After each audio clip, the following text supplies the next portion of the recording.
Let's go on with the Roboutian Heresy, the times of ending, Terathalion, or the Siege of Terathalion. Part 1. I am falling. Shadows surround me, inhabited by monsters of eternal hate and hungers, clawing at my soul with talons made of the galaxy's every sin. They seek to drag me into their realms of lies, to tear my spirit apart and feast on the bloody shreds. But I'm stronger than they are still. I fight back, even as I fall, lashing out with fire and lightning. The light of my powers burns them, forcing them back into the rolling darkness. But always others take their place. I am tired. So very tired. I know my mind works more and more slowly. Thoughts that should have been processed in nanoseconds, taking 1,000 times more to cycle through my mind. There is no need for physical rest, for I have no body here, but the etheric aspect of my soul, shaped as a one-eyed eagle with broken wings. But my mind is oh so weary. They show me glimpses of the outside world, these enemies of mine.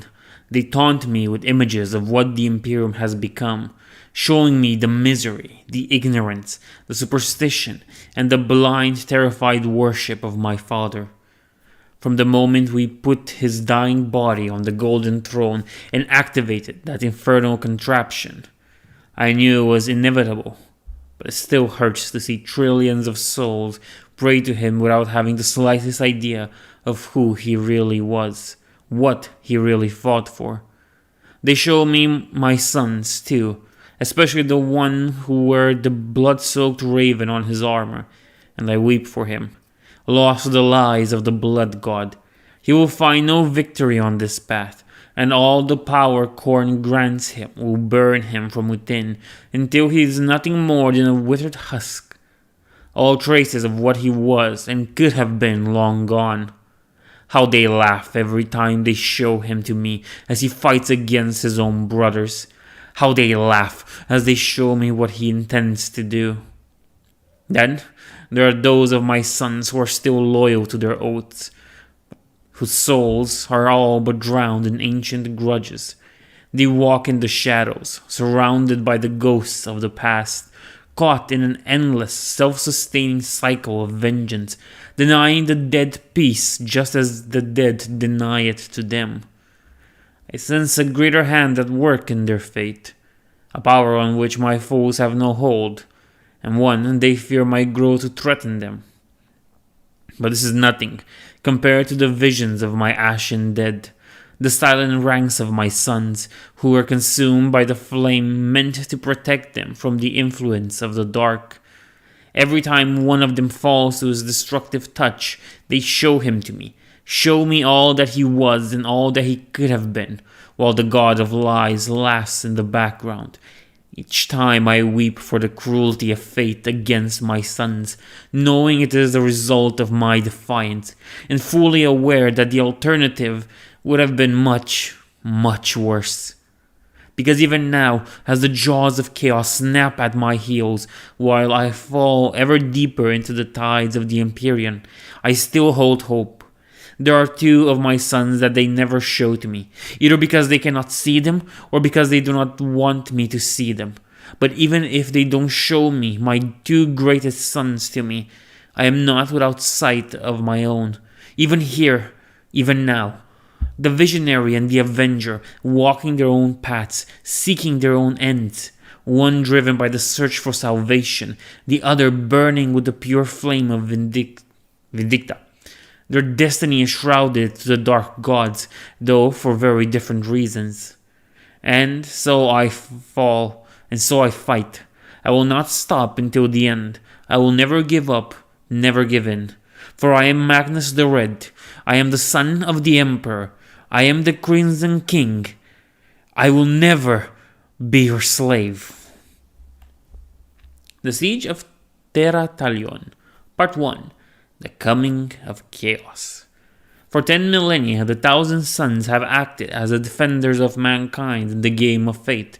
Under the directions of their seers, they have fought to preserve the Imperium from the depredations of the alien, the madness of the mutant, and the ravenous eternal hunger of the dark gods. While the Primarch slumbers, struck down by a terrible curse, they labor to keep the flame of hope alive in an ever darker galaxy. In the Prosperian Dominion, they have kept the secrets of the past safe, preserved from the rabid mania of those who would destroy all traces of ancient failures and sins. Yet within their most hallowed sanctuary is also the proof of their greatest shame, the true cost of the Rubik that shield their souls and bodies from corruption. In Magnus's mausoleum, ranks upon ranks of silent brothers stand, their minds and bodies destroyed by the power of Ahriman's Rubik, keeping an eternal vigil upon the unmoving body of their Primarch. And as the times of ending finally descend upon the galaxy, the sons of Magnus shall be tested like never before. The Invisible Hand had once been a proud vessel, fighting at the forefront of the fleet. Yeah, I thought I didn't press record for a moment. Okay, fighting at the forefront of a fleet that had conquered dozens of worlds. It had been created by Xenos species whose name was no longer remembered by any mortal soul, for their rise to the stars had drowned the gaze of the Changer of Ways. Tzeentch had deemed that the aliens unfit for his grand design, and dispatched one of his minions to remove them from the board. Zahariel, the Ever-Watcher, one of the mightiest lords of change, had cast down the forgotten race, turning its members against each other until they had destroyed themselves in a terrible but short-lived civil war that had left an entire region of space a haunted graveyard. During the 27 years this had taken, Zahariel, whatever his name is, had remained in hiding, his presence undetected by his victims until the very end. Only the Invisible Hand remained of the dead race's accomplishments, stolen away by the greater demon at the climax of the war. The fate of its remaining crew too horrible to contemplate. Remade in the depths of the race's... remade in the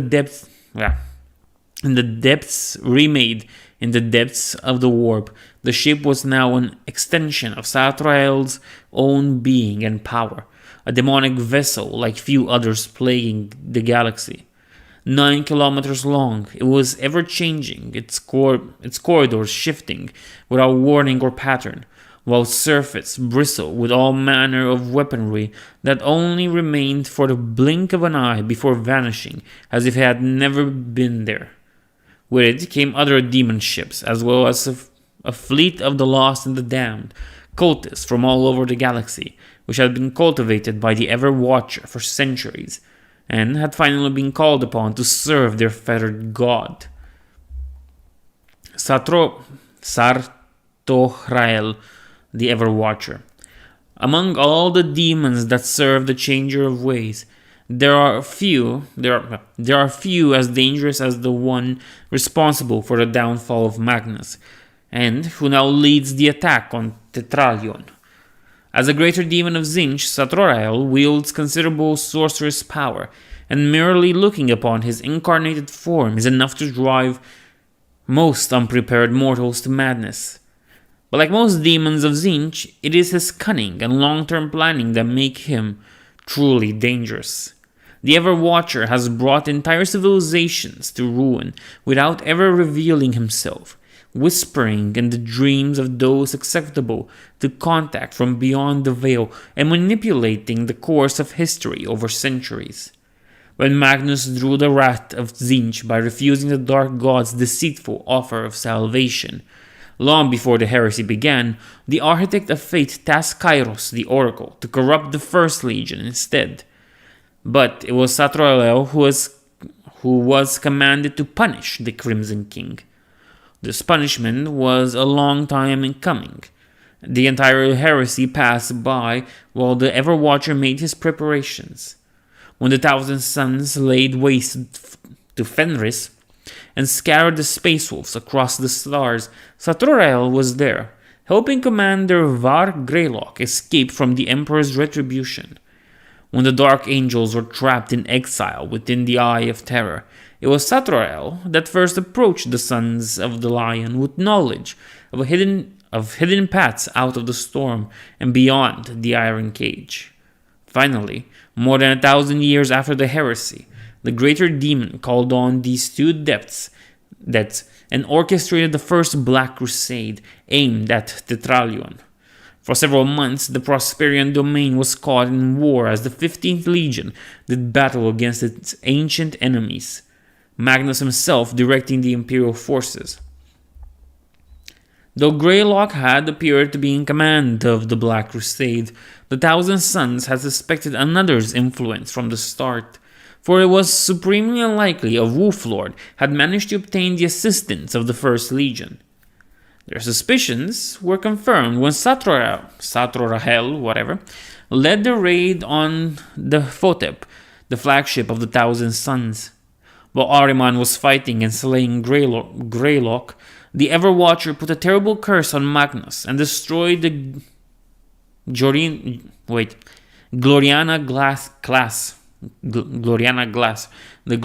class vessel, striking a blow against the 15th Legion, from which they still haven't recovered. Zahariel vanished afterwards, his god-given task accomplished centuries after he had been issued. Ever since that day, the Thousand Sons have hunted him, bending their foresight towards uncovering his plans. They have succeeded in ruining many of those, but the Lord of Change himself has always remained one step ahead, evading righteous banishment at the hands of the Sons of Magnus. It was during this hunt that the Thousand Sons learned of the Invisible Hand, the demon ship Zahariel uses when the time has come to reap the harvest of deceit through violence. In the years leading to the times of ending, Zahariel was once more summoned by Tzeentch, and tasked with finishing what he had begun 10,000 years before: the complete destruction of the Thousand Sons, and the execution of their slumbering Primarch.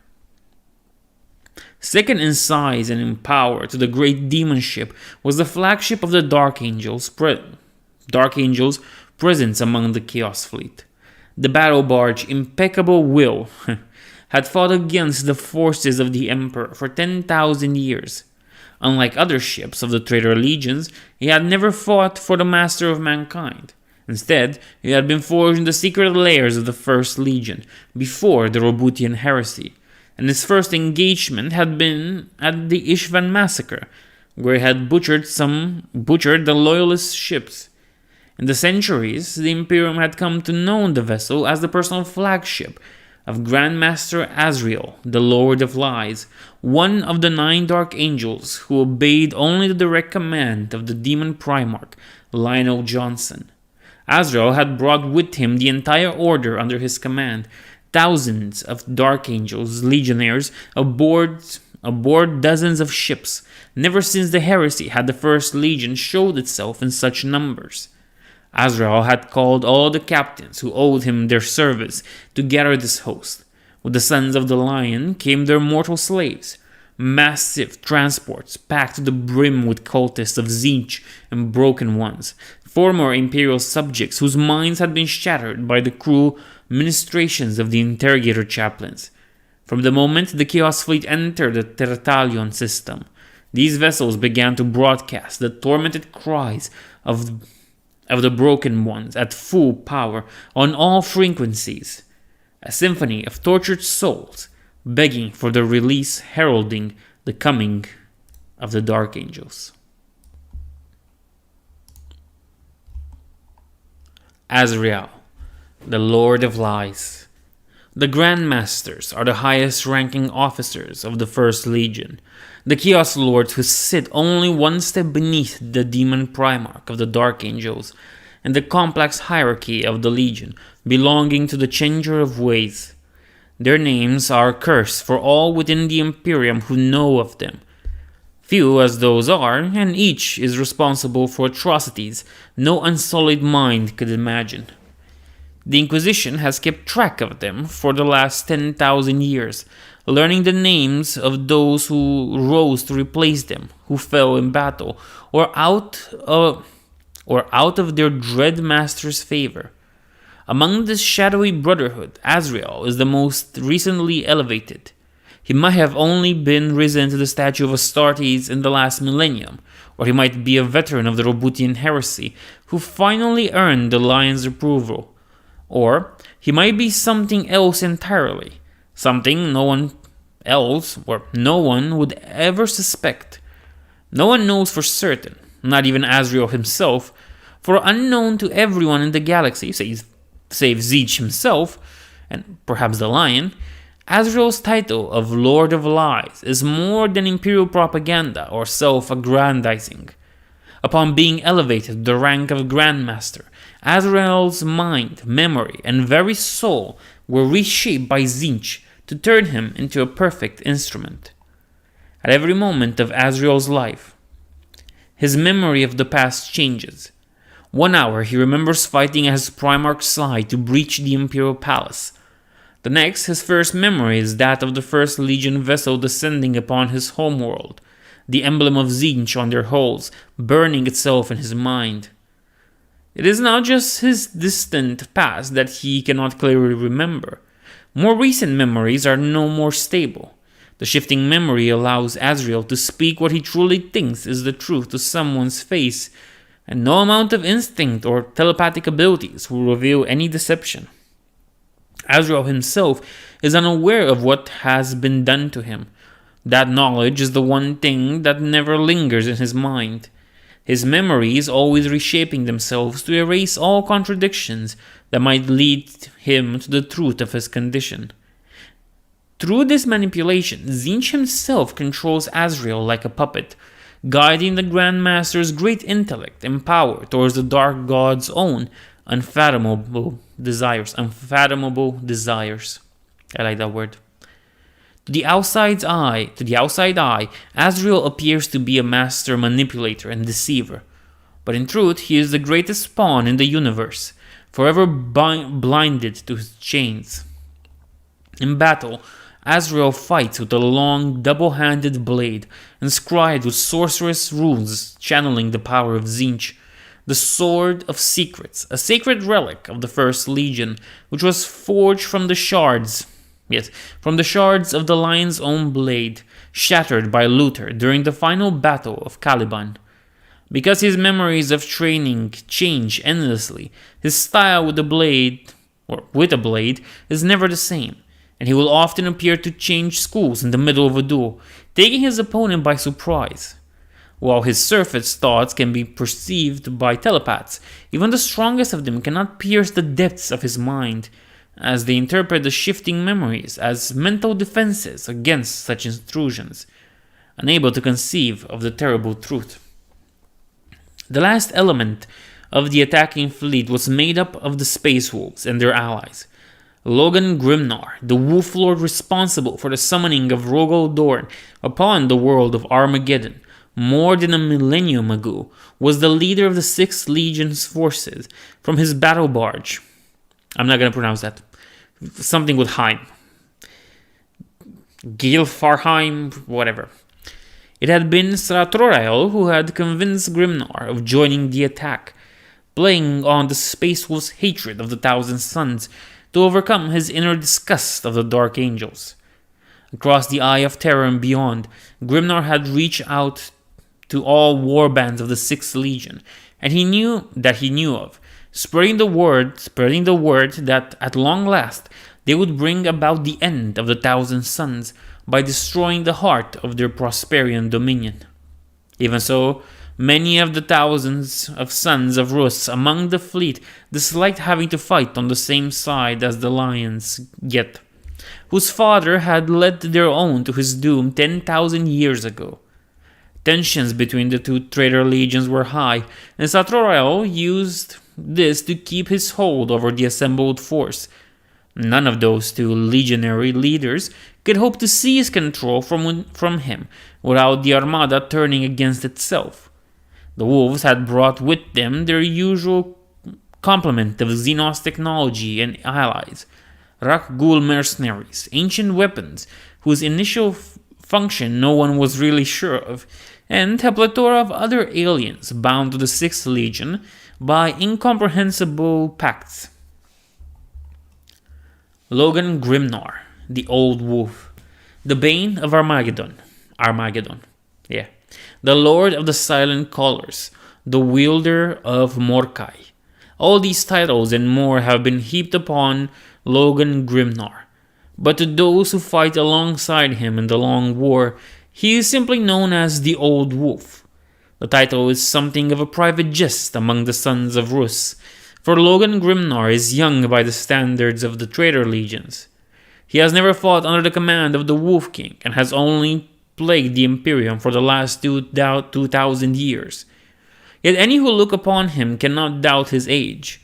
His face is ravaged by time, his long beard and mane of hair white as the snow of his ancestors' homeworld. This is because Logan Grimnar has never set foot within the Eye, where the timelessness of the warp seeps into the bones of the traitor legionaries, who seek refuge there, making them all but immune to aging even as it ravages their flesh and soul. Apart from his journeys through the Sea of Souls, Grimnar has lived through each of the 20 centuries of his life, prolonging his transhuman existence through Xenos techno-sorcery and the dark rites of his cabals of sorcerers. Born among the slaves crew of the 6th Legion, he was selected for transformation into a space marine and rose to the ranks by displaying great tactical acumen and prowess in battle. He finally seized control of his warband when he slew his former master in single combat, after a disastrous battle against the Imperium had left them on the brink of total destruction due to his lord's mistakes. Because Grimnar doesn't seek refuge within the Eye of Terror, nor any of the galaxy's great warp storms, he has spent his entire life as a Chaos Lord hunted by the Imperium. First by Navy patrols seeking to end his piratical activities. Then, after his part in the First War of Armageddon, by every loyal legion and many operatives of the Officio Assassinorum. But he has survived each attempt at his life, and his influence among the enemies of mankind greatly increased after he helped summon Rogo Dorn on Armageddon, unleashing the Demon Primarch against the World Eaters and their human allies before the Great Knights arrived and successfully banished Dorn. Consumed by his hatred for the Imperium that destroyed his ancestral homeland, there is no line Grimnar will not cross in the pursuit of vengeance. But he is still possessed of a streak of ruthless pragmatism. He has made pacts with aliens. Yes, he has made pacts with aliens and demons alike, and always kept his end of such bargains, earning a reputation for trustworthiness that allows him to gather more allies to his side. The Old Wolf wears a suit of antique Terminator armor at all time, and wields the demonic axe Morkai in battle. The weapon hosts a powerful demon of Khorne, bound within the metal by the Rune Priest, who swore allegiance to Grimnar. The Neverborn whispers endlessly to Grimnar, even when the weapon is kept in warded stasis fields between battles, trying to push him into the servitude to the god of war, promising ever greater power in return for loyal service. So far, Grimnar has resisted the temptation of his blade, but no soul can endure a demon whispering forever. Such a force of, demons, traitor legionnaires, chaos cultists, and Xenos reavers had rarely been seen in the galaxy, and never on such a scale. The initial reports of the outpost turned out to have been optimistic, or rather, the station had been destroyed before the entire enemy fleet had reached its sensors. Rather than 200 vessels it had warned of, the fleet that massed at the edge of the Terathalion system was closer to 500 ships of all kinds. Most of those weren't warships but mercantile craft, captured and repurposed by Zahariel's mortal minions, packed to the brim with cultists ready to lay down their lives in service of their master. Others were pirate ships whose captains had been haunted by visions of the Everwatcher for decades, manipulated into obeying his commands. until they were little more than puppets dancing on his strings, their souls swallowed by their infernal lord, their crews unaware of their terrible fate. For several days, the Chaos Armada mustered at the Mandeville Point, new vessels emerging from the warp in small groups, for all that they had gathered before and followed the same path through the Empyrean. Even ships guided by the malign intelligence of a Lord of Change couldn't completely avoid the vargies of the warp. How many ships they lost to its turbulent tides is something only Zahariel himself, and the cackling mad god he calls Master, know. But what survived the journey was more than enough to send shivers of dread into those who stood against the slaves of the arch-enemy. It became clear then that this was no mere spiteful raid, seeking to bleed the Thousand Sons' resources and make their people suffer for imagined sins. This was truly a host worthy of being called the Black Crusade, a blow guided by the Dark God's hand. The three lords of the Black Crusade did not meet in person, of course. Such a meeting would not have ended well for any of them. Instead, each of them stood in one of their respective flagships' chambers, communicating with the other two through various means. Zahariel had established communication through purely sorcerous means, while Grimnar used technology of Xenos origins to project his image onto the ships of the other warlords.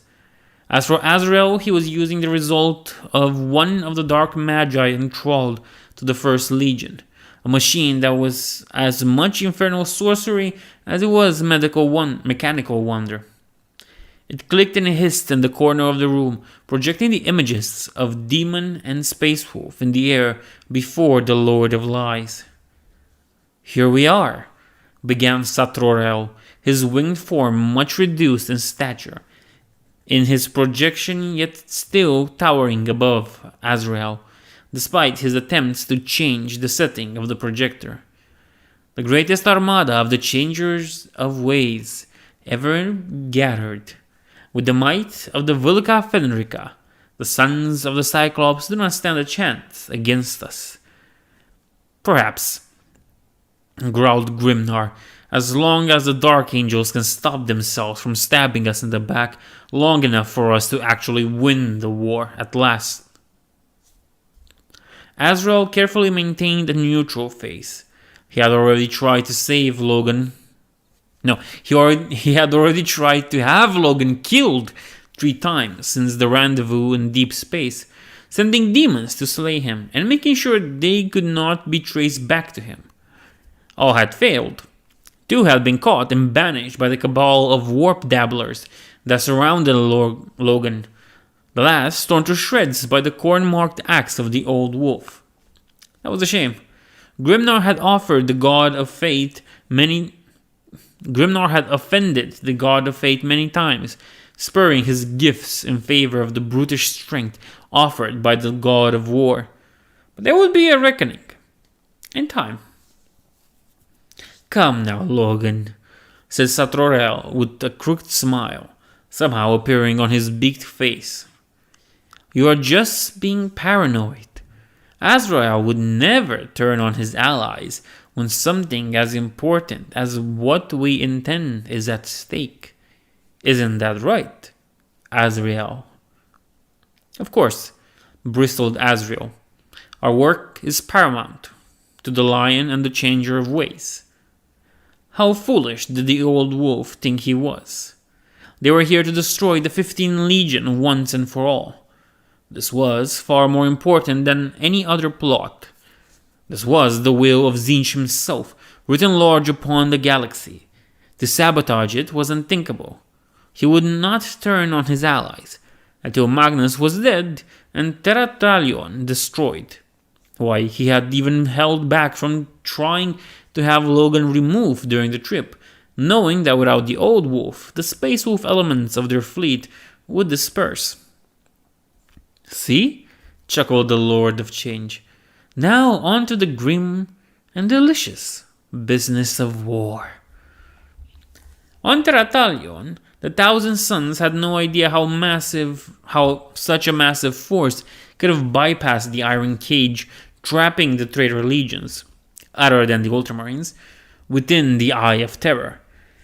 While the ships of the Lost and the Damned could be explained by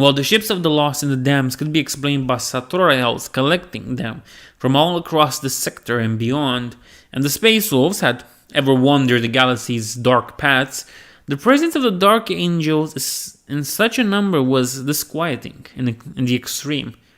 In the past, the sorcerers of the First Legion had only been able to slip single ships or small flotillas out of the Eye of Terror, and always at a great cost. Yet now an entire fleet had made the journey. The ability of the God of Change to seemingly manifest such an armada out of nowhere and with barely any warning was seen by many seers as another sign of the growing influence of chaos over the galaxy. While the sons of Magnus dreaded the long-term implications of the attack, they had little time to spend on such considerations. The preparations of war were in full swing on the 15th Legion's second home world, and there was much to do. Raids from the 6th Legion throughout the Imperium's history had kept the population of Terathalion sharp, and the billions of inhabitants reacted to the news of the imminent attack with calm. Those who were part of the defense force prepared, while the civilians went to their assigned places in the vast, warded underground shelters beneath each of Terathalion's cities, designed by the architects of the Iron Warriors to withstand even the strongest orbital bombardment. Thousand Suns legionnaires checked these shelters, reinforcing the wards against demonic incursions. But they were few, and there were dozens of shelters for each of Terathalion's 15 great cities. And so, inevitably, many went unverified, a failing which would come back to haunt the Sons of Magnus in a terrible manner. The first battle would be waged in orbit as the spatial defense of Terathalion engaged the Chaos Armada. Driven by memories of the burning of Prospero, the Thousand Suns had fortified the heart of the Prosperian domain like few other systems in the entire Imperium.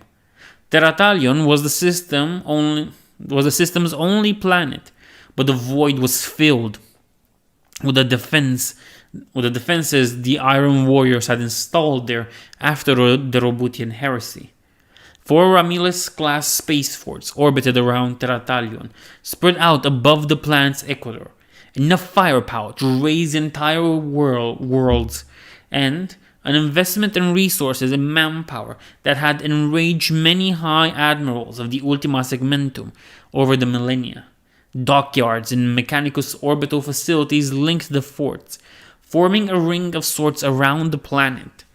These defenses alone had been more than enough to fend off piratical and chaos raids in the past. But they were far from the only defenses in the skies of the Thousand Suns' homeworld. Ships of the Thousand Suns and the Spire Guard had assembled above Terathalion, thanks to the warning from one of the Dominion's observation outposts. The 15th Legion had been able to call back some of its members in time for the attack.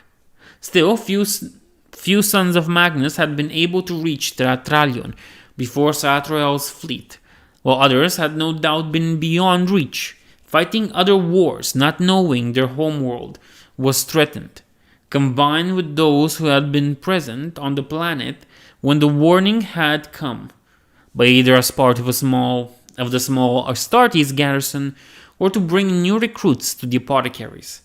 Less than 100,000 sons were there to fight for Terathalion's defenses. But at their side were millions of Spire Guards who had flocked to the defenses of the planet from all the Dominion. Whatever. The numbers of attackers and defenders were rough equal, thanks to the orbital defenses and the call for aid that had been heard through the entire Prosperian Dominion. Still, There was no doubt in the minds of the crew that once battle was joined, many among them would die. Boarding actions from the Astartes element of the Chaos Fleet were the greatest threat, as the defenders simply did not have enough space marines to guard all ships. Yet they did not give in to fear, though many took precautions to make sure they would not be taken alive. The screams of the broken ones, a dire warning of what awaited those who were captured by the First Legion. That strong resolve was due to the presence of their leader, Lady Admiral Sarkat, whose adamantium will and calm spread across the entire fleet. As soon as the enemy arrived, she spoke of those under her command. She spoke to those under her command, though her words were also broadcast across the entire planet. Lady Admiral... I have to do this, don't I? Lady Admiral Kya Sarkat, the shield of Terathalion. While most of the members of the Spire Guard are trained for deployment on the ground in support of the Thousand Suns, the Prosperine Dominion also has its own branch of the Imperial Navy, the Battle Fleet Prospero, named after the sector of space that make up the Dominion and the surrounding subsectors.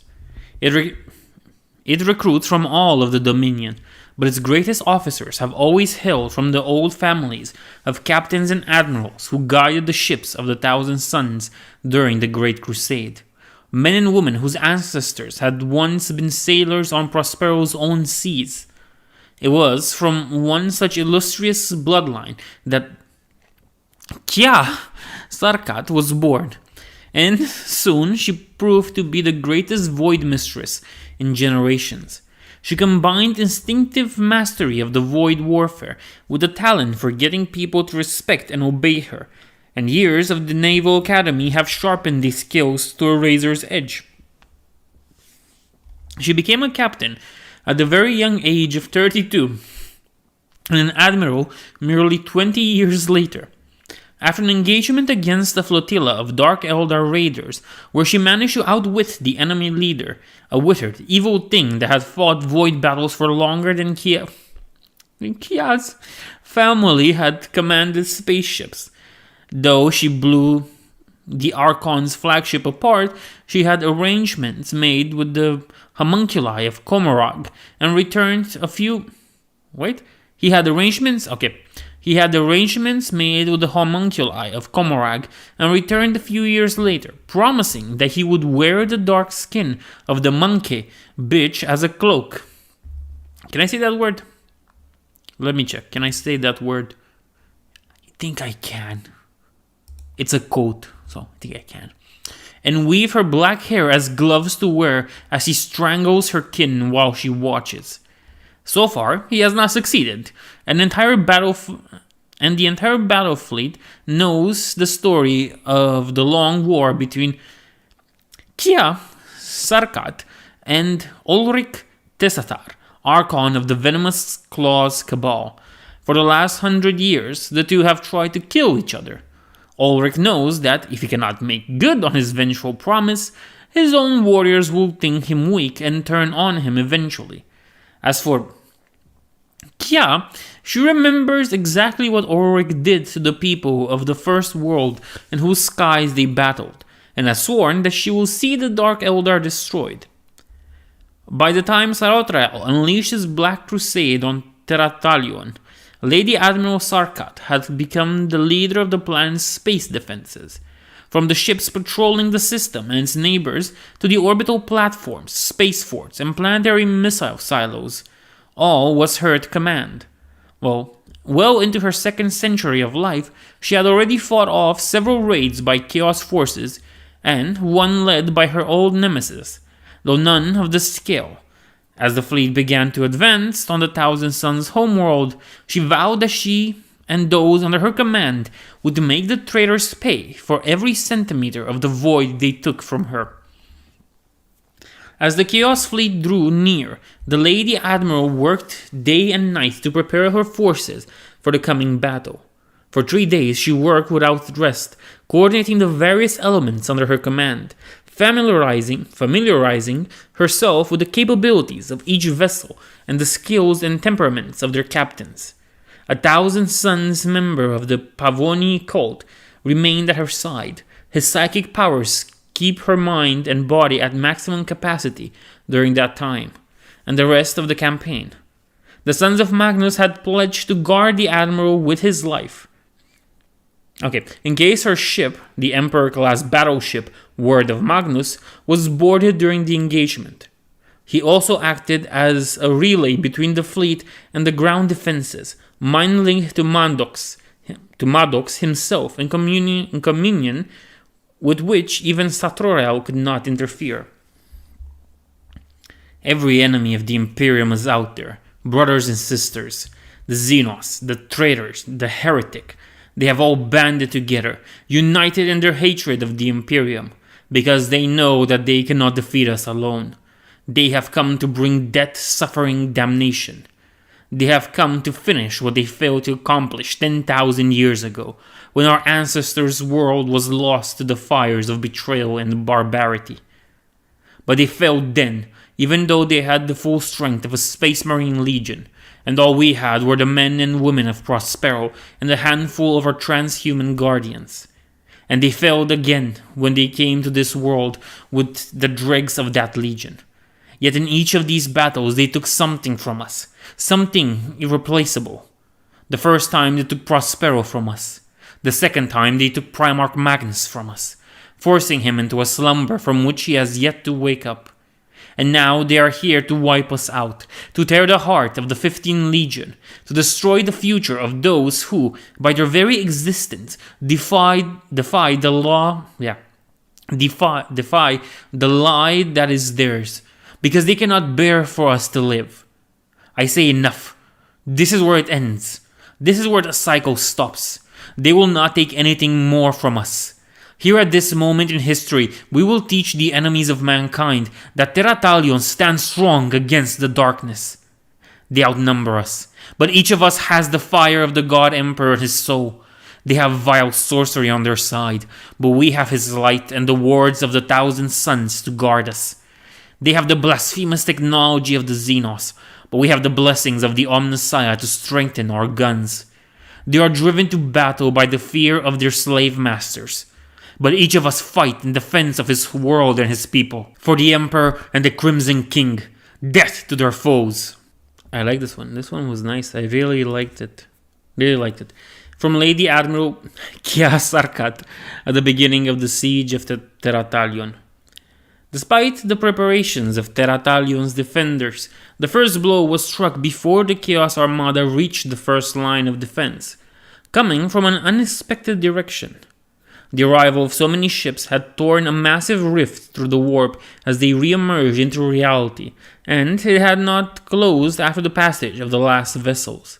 A hideous wound opened in space at the system's Mandeville point, bleeding the insanity of the Sea of Souls. It was so large that it was visible from Terathalion's surface, a pulsating, maddening light that shone like a twisted parody of a true star in the planet's sky. Preachers and scholars alike took to the streets, and worldwide announcements warned against the dangers of staring at this baleful light. The people of Terathalion knew more of the warp than most Imperial citizens, though even the Sons of Magnus knew better than to share its true horrors with common folk, and most of them paid heed to that warning. But some, the foolish, the tormented, and the suicidal, did not. They peered into that infernal light, and, on the other side of the rift, the thing that dwelt amidst the realm of chaos looked back. Violence erupted in the streets as men and women were violently possessed, their souls consumed by the Neverborn. The evacuation was slowed as the 1,000 Suns moved to confront these manifested demons, destroying them all. The Seers used their abilities to try and predict where their next incursions would take place, and with that knowledge, the Legionnaires were able to prevent most of the destruction. But not all. For the foresight of the 1,000 Suns, never perfect in the first place, was greatly affected by the presence of the Ever-Watcher in the system. Tens of thousands died or were driven mad, and the Thousand Sons suspected that the rift was not merely the result of so many ships entering the system using demon-touch warp engines, but a deliberate ploy by the sorcerers and the warp dabblers among their foe. So that such atrocities did nothing to weaken their military strength, for the demons were weak and easily dispatched by the Sons of Magnus. But it hurt the people they were sworn to protect, and such a cruel insult was typical of those who had sold their souls to the arch-enemy. The wrath of the Thousand Sons, ever slow to build but terrible when it was unleashed, was already growing before the first bolter held by the traitor's hands ever fired. Brother Maddox, one of the most powerful legionnaires on Terathalion, and the overall commander of the Thousand Sons on the planet, led the efforts to ensure the people reached the shelters alive, wielding his great power against the Neverborn. Maddox, the Undying. Among all the living Thousand Sons, few have a destiny as entwined with that of their old enemy, the Sixth Legion, as Maddox, known among his brethren and the Imperial forces who fought at his side as the Undying, the Lord of Life, the Great Healer, and many other titles. Born on Terathalion nigh 6 centuries ago, Maddox displayed psychic abilities from a very young age, his touch bringing relief to the sick and wounded. He was immediately noticed by the Thousand Sons and inducted into their ranks, surviving the rubric and taking his place among one of the Legion's wandering circles of brothers. Through no effort on his part, he has faced the Sons of Rus dozens of times, seemingly random coincidences bringing him to worlds about to suffer their raids. 3 times the wolves have thought they had killed Maddox in such engagements, but every time he has proven them wrong. He even takes care to remove all of the scars above his neck, knowing the sight of his smooth face enrages the Sons of Rus to no end, with the knowledge they cannot truly harm him. Such is his mastery of the Pavoni arts, the discipline of psychokinesis, or the manipulation of flesh through psychic power, that he can recover from even the most terrible injuries, even regenerating lost limbs and organs. His healing ability extends to others. There is no injury he cannot mend, no natural disease he cannot cure. There is nothing short of true death that he cannot reverse. And the brothers who fight by his side all owe him their lives multiple times. However, a few uses of this same ability on Imperial soldiers who had fought and been grievously wounded at his side had caused some among the Legion's critics to view him as a witch, a necromancer capable of bringing the dead back to a perversion of life.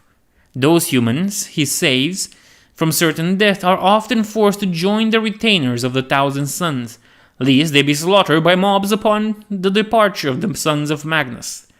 And that way, Maddox accumulated a circle of former Imperial guards and other individuals of various ways of life, loyal to him unto death itself. The repeated meetings of Maddox with the Space Wolves have strengthened his hatred of Rus's Geth. He has seen the trophies some of them still wear from the burning of Prospero, and witnessed their atrocities and hypocrisy with his own eyes. While his talents lie in healing, the Pavoni arts can be used to deadly effect, and he has slain dozens of space wolves with his powers, turning their own corrupted flesh against them, and showing perhaps too much relish at their agonized screams. Many of his brothers fear that Maddox's destiny lies within the ranks of the Heralds of Prospero, these Sons of Magnus consumed by the screams of the dead world, who go to war with the ghosts of the slain at their side. Whether Maddox already hears the call of the dead world is unknown. When Zahariel's Black Crusade came to Terathalion, Maddox was already on the planet, having come back to lay 3 of his brothers to rest in the Legion's mausoleums and bring their gene seed to the Legion's apothecaries. As the strongest and most esteemed Thousand Son present, as well as the one with the most experience facing the Vulca Fenrica, he took command of his gathered brothers. When he learned that Logan Grimnar was leading the Space Wolves among the invaders, He made a personal vow to kill the old wolf himself, payment for brothers lost 3 centuries ago. I have looked death in the eyes many times, and taken from his hands those I did not believe should fall yet, and I have learned something in all those meetings. Death does not hate us, nor does he crave our end. We are all equal before him, and he simply carries us from one place to another, from one realm to the next. Dying is nothing to fear, but what comes right before and immediately after is another story.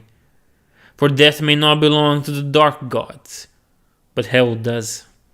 From the private writings of Maddox of the Thousand Suns, then, as the fleets were about to enter each other's range, Zahariel struck his second blow at Terathalion, and it was just as vile and as treacherous as the first.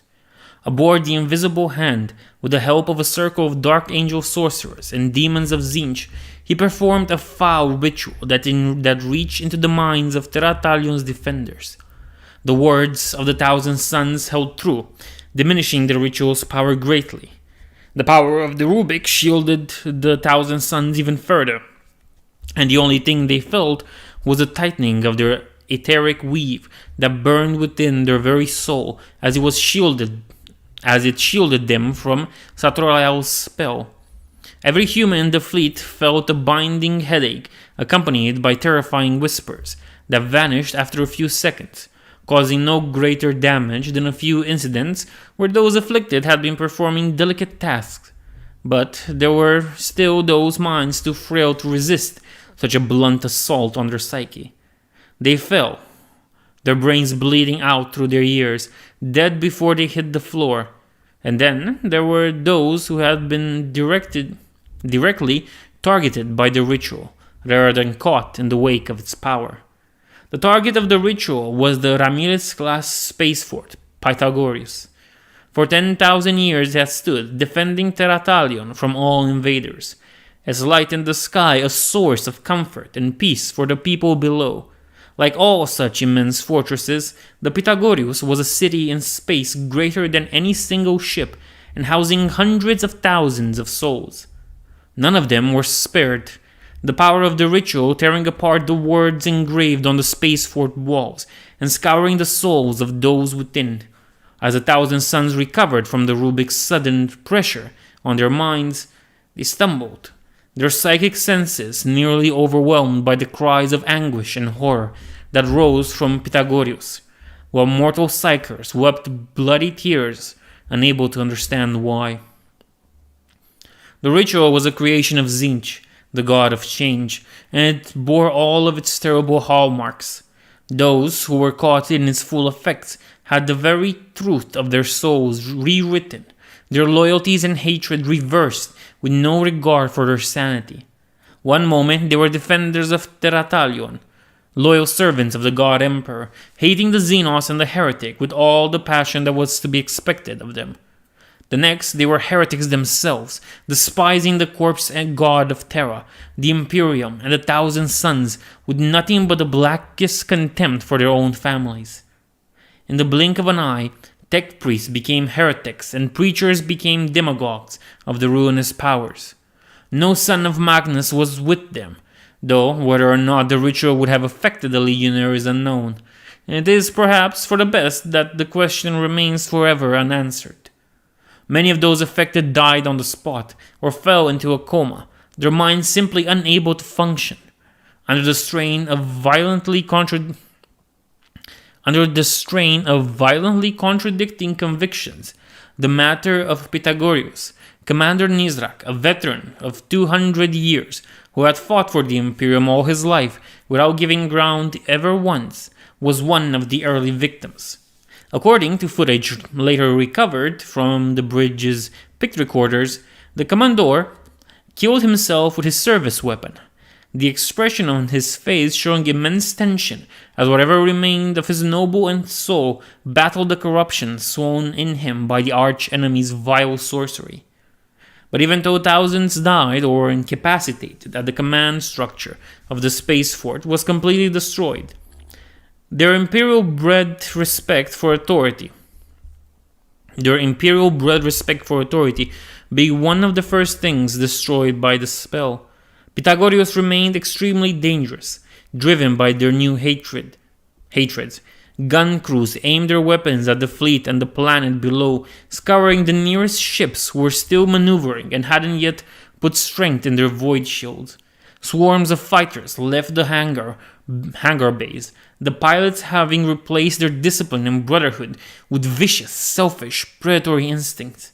Ships died in flames or went down and crushed on Terathalion's surface, sending shockwaves that ravaged the nearest hives. They had trained her to deal with treachery. Of course, that hadn't been part of the official course at the Naval Academy. To openly acknowledge that servants of the God Emperor could turn from his divine light and break their oath would be unthinkable. But the teachers of the Spire Guard that it had happened many... But the teachers of the Spire Guard knew that it had happened many times in the past. None more devastating than when the thrice-cursed Guilliman had cleaved the Imperium in twain. Her name isn't Kya. Her name might be Kyla. Okay, we're just gonna go with Kya. As Kya had risen through the ranks, showing more skill than any of her forebears had for thousands of years, they had added many more lessons to her curriculum, nearly crushing her under their weight. Those had included private seances with the oldest instructors. It had been in those lessons that she had been taught how to react when her supposed allies turned against her. She knew how to isolate them, how to select those forces under her command that could be trusted to not hesitate in gunning them down, how to maintain morale and cohesion despite that terrible blow. But none of their lessons had covered how to deal with the agony in her soul. Treachery hurt in a way no physical wound could ever match. It burned within her, anger and grief and doubt. She had known every man and woman who manned that station, that had turned their guns against her fleet, had spoken and laughed with them. One word echoed in her mind over and over. Why? Why had they done it? Why had they turned against the Emperor? Had they even a choice? Or had their minds been broken by the sorcerers of the Dark Angels? And if they had, a cold voice whispered at the back of her mind, then who else could be turned in such a way? Who could she trust? Her mind was protected by the son of Magnus at her side, but what about the rest of her crew? What about the tech priests who guarded the plasma reactors? All it would take was a moment's control, and the enemy could kill the entire ship. And what about the people on the planet below manning the defense arrays?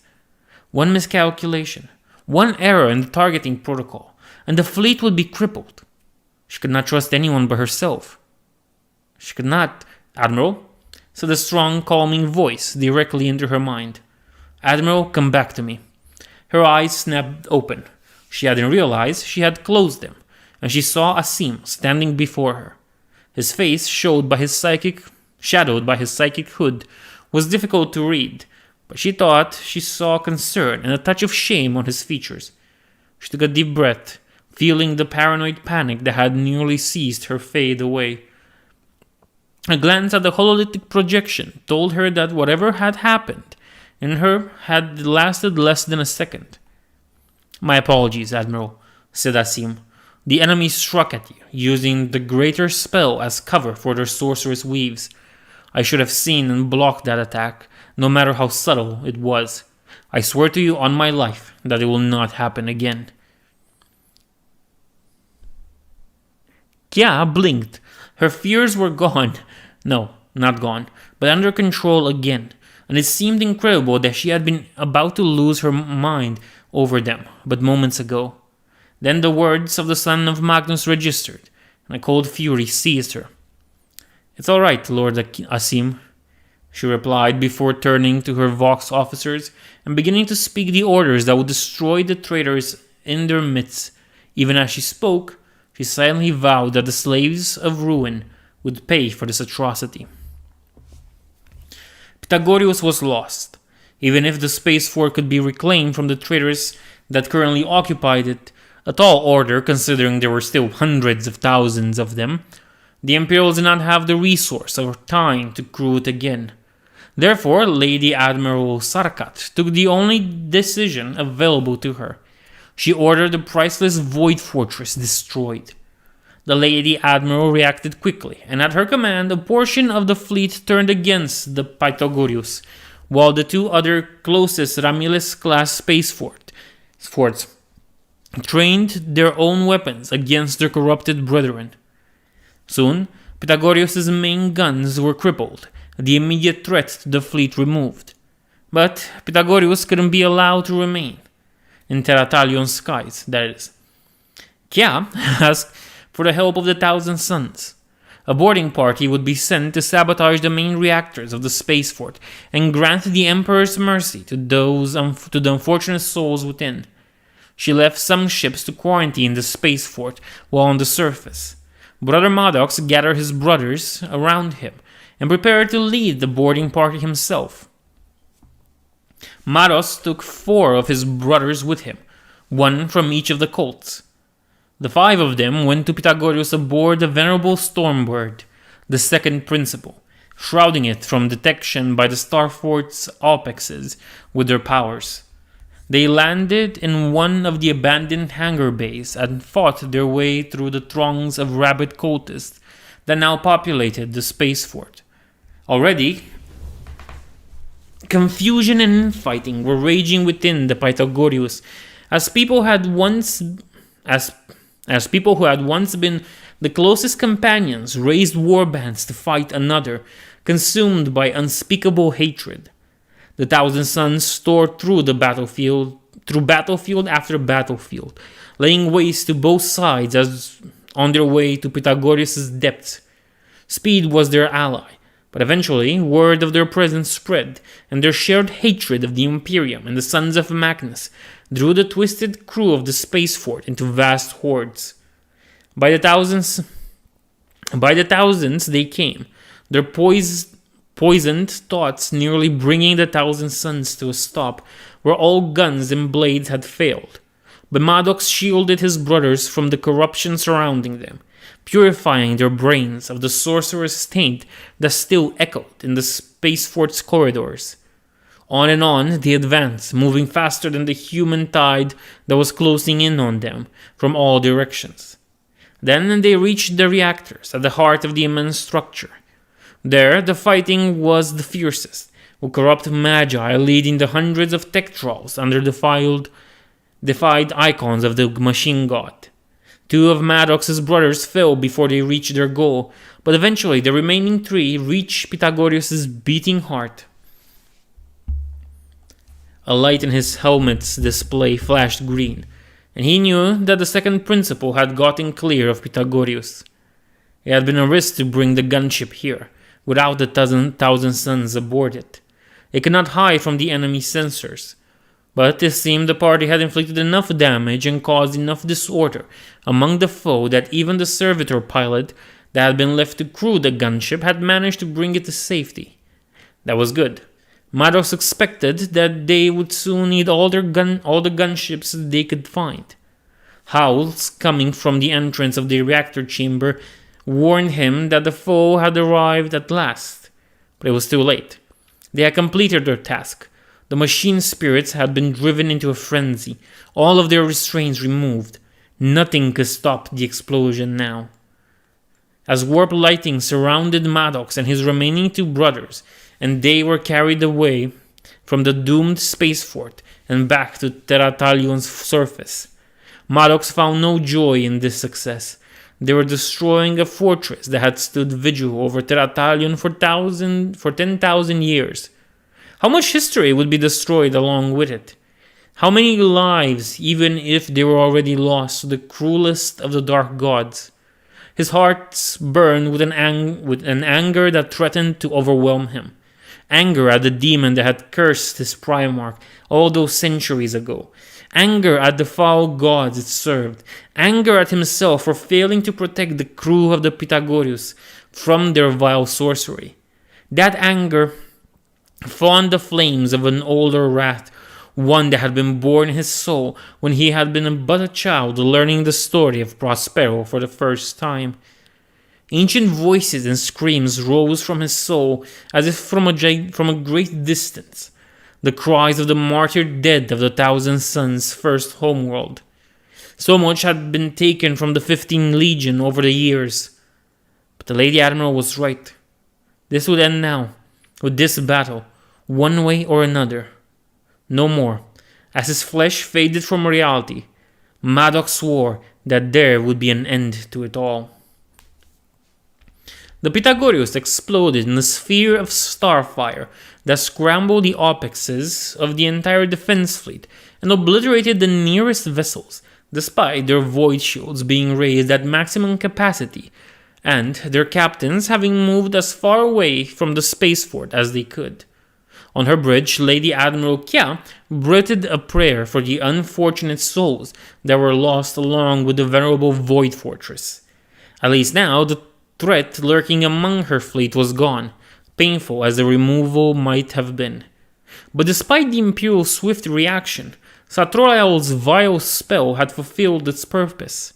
1/4 of Terathalion's orbital defenses were now without the support of a Ramilus-class space fort, their fleet still reeling from the blow it had inflicted upon its betrayal, and, with its death, formations had been thrown into disarray. Now, the Chaos Fleet was advancing at full speed, the 3 flagships leading the onslaught. Aboard the Invisible Hand, Zahariel cackled, preparing to reap the result of all his plots. The Lady Admiral had known exactly what the Demon Lord would do from the moment Pythagoreus had been turned. The formation of her fleet was well arranged as it could be under the circumstances, and her greatest advantage remained. The forces of Chaos lacked the true discipline of the Imperial Navy.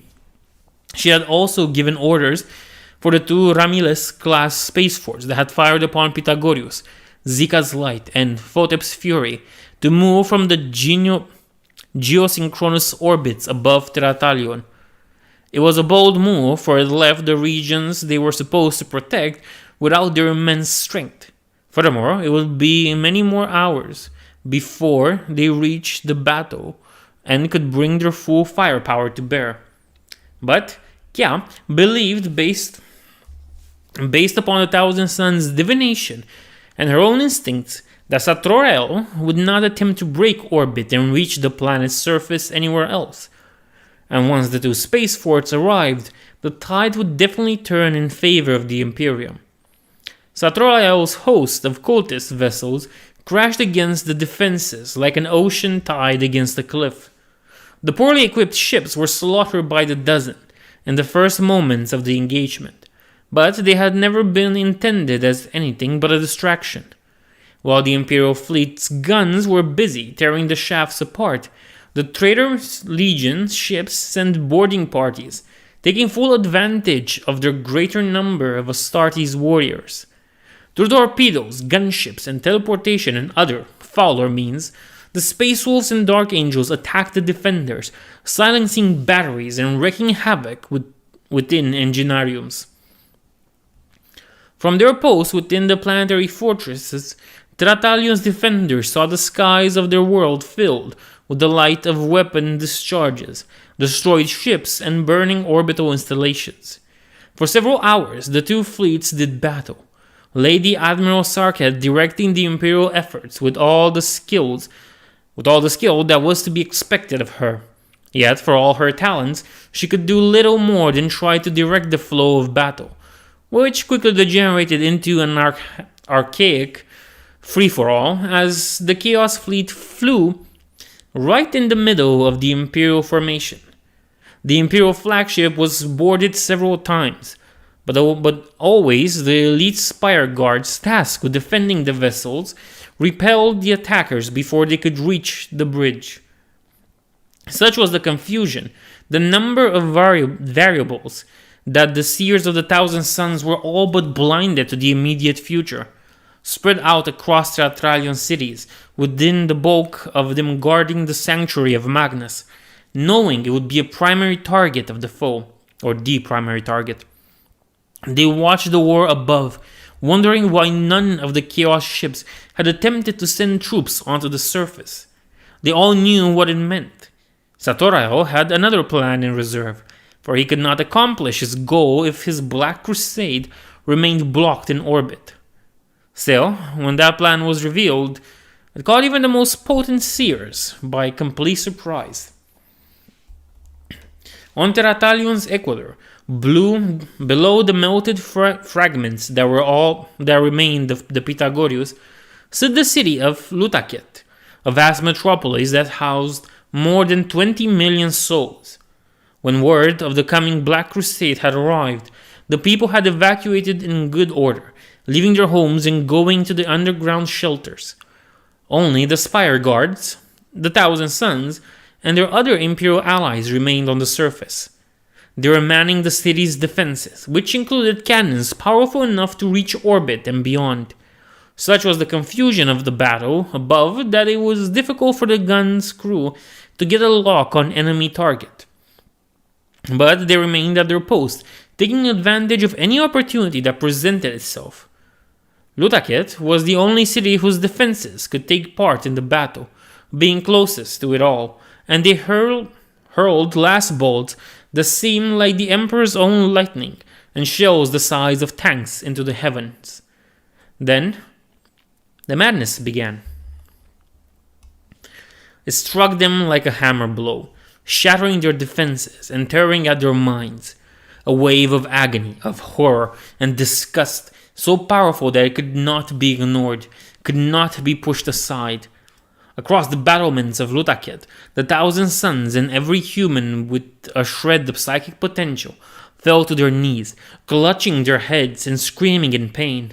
The other defenders rushed to their side, calling for medical assistance, looking up at the heavens, suspecting some mental assault from their distant enemies, and assuming it foretold another attack.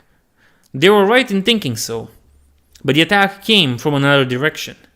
From the depths they came, numbering in the millions.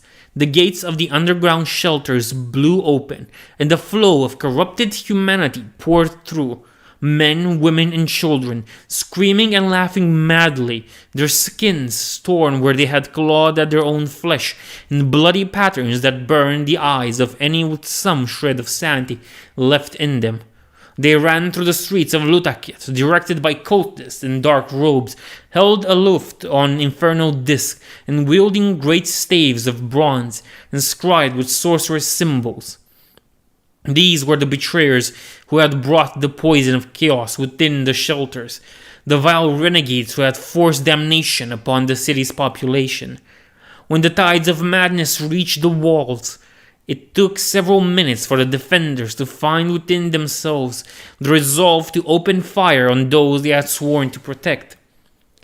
During these moments, the madmen launched themselves at the walls, breaking their bodies and forming a grotesque mountain of flesh upon which the rest of the horde could climb then. Then, when at last their training overcame their horror, and they began to fire, more treachery struck as soldiers of the Spire Guard turned against their comrades, their faces blank, utterly expressionless masks. The Thousand Sons, still shaken from the psychic onslaught caused by whatever fell ritual had taken place in the shelters, were murdered by the Imperial Guard medics who had rushed to their aid. Lutaket was lost.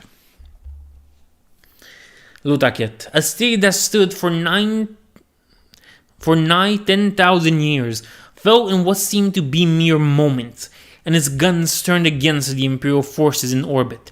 They blasted through loyalist ships and stations, opening a path for the Chaos Fleet.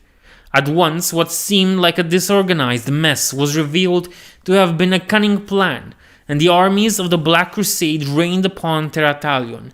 Gunships, drop pods, transports, and mass carriers descended, bringing with them the host of the lost and the damned.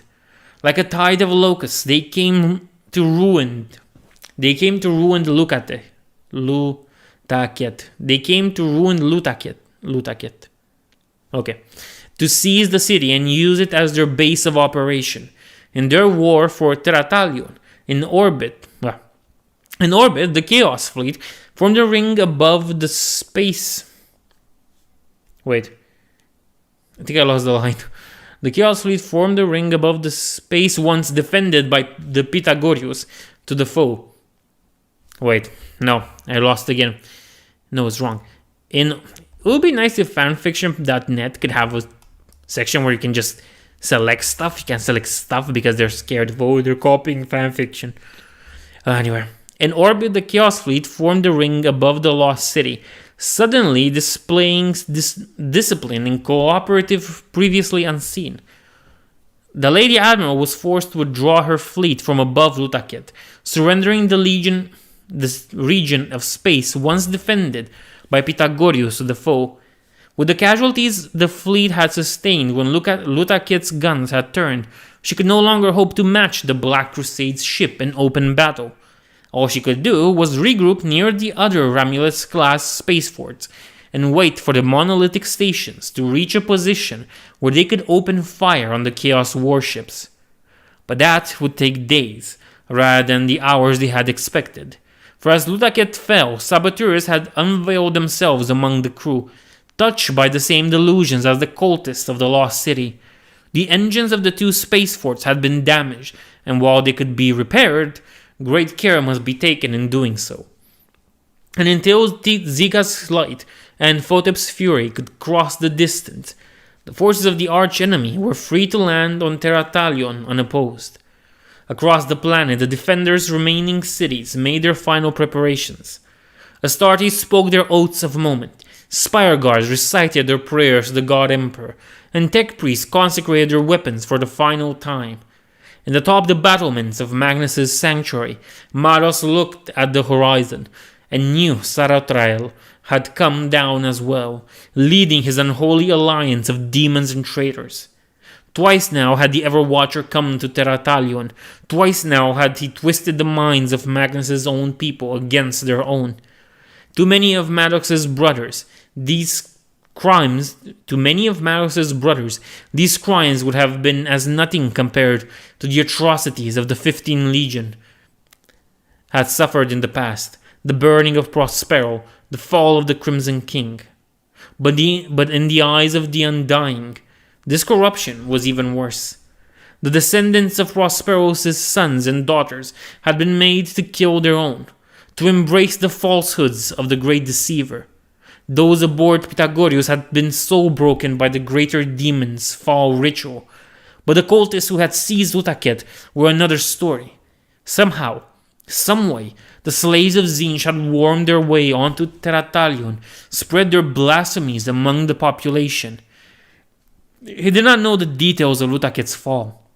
All he had heard were panic reports from the human defenders and horrified sendings from his brothers there, all quickly silenced. But he could guess off-world cultists had made contact, or one lightened psyker had been touched in his dreams. From that seed evil had grown, hidden deep into the fabric of society, to avoid being detected by the sons of Magnus. He could only guess how many generations it had taken for the renegades to spread and gain as much power as they had held. How many centuries, millennia perhaps, had Zahariel been planning this? How many other plots did the Ever-Watcher still have? How many pawns hidden in the darkness, ready to strike at their master's command? All Astartes are engineered to be immune to the falling of doubt, but even they can be troubled by it when ruin looms large. Yet Maddox's own misgivings soon faded in the face of his wrath. His burning hatred had grown cold now, cold as the snows that had fallen on the Space Wolf's accursed homeworld before it had been destroyed. Shadows moved around him, distant screams echoed in his mind. He knew what this meant, and had known for years. Some fates required great effort to be divined, while others were ever shrouded in changing. But his own had always been clear, even if the seers had been reluctant to speak of it. His brothers sensed what was happening to him. He could feel their gaze on him, and they could feel their sorrow at what awaited him. They were calling to him, the dead and the betrayed, the fallen and the lost. They called from beyond the grave, from beyond the ages, and he must listen. Yet he felt not the impulse the scroll spoke of, the need to journey to Prospero and walk through the burned cities of his ancestors. His war, his duty, were here, now, fighting against enemies old and new. As the invasion of Terathalion began, Maddox of the 15th vowed that it would not change anything. No matter how many more spies Zahariel had hidden behind the Imperial lines, no matter how many more spells the demon held in reserve, his duty remained the same. Terathalion would stand. Aboard Logan Grimnar's stupid ship, Grimnar prepared for war. His massive Terminator warplate shook the floor as he marched through the dark corridors of his ship towards the Teleportarium. His elite guard marched him, each of its members a warrior or sorcerer of such might he could have led his own warband in the Eye of Terror. He held the axe of Mordecai in his hand. He would not take the risk of letting it hang from his belt when there were so many souls nearby the demon within could tempt into trying to seize it for themselves. The demon's screams of rage were diminished somewhat as it sensed the incoming bloodshed, the significance of the moment. The Teleportarium was filled with dozens of heretics, dark magi, and other scholars of dark and xenotech. The battle barge's old Teleportarium had been destroyed centuries ago, along with 20 Terminator warriors who had been transitioning through it at the moment of its catastrophic failure. Now it had been rebuilt using a combination of human genius, plundered alien technology, and the mad inspiration brought by the whispers of the Neverborn. With it, the Space Wolves could bypass all but the strongest shields. Yet looking at it filled Logan with bitterness.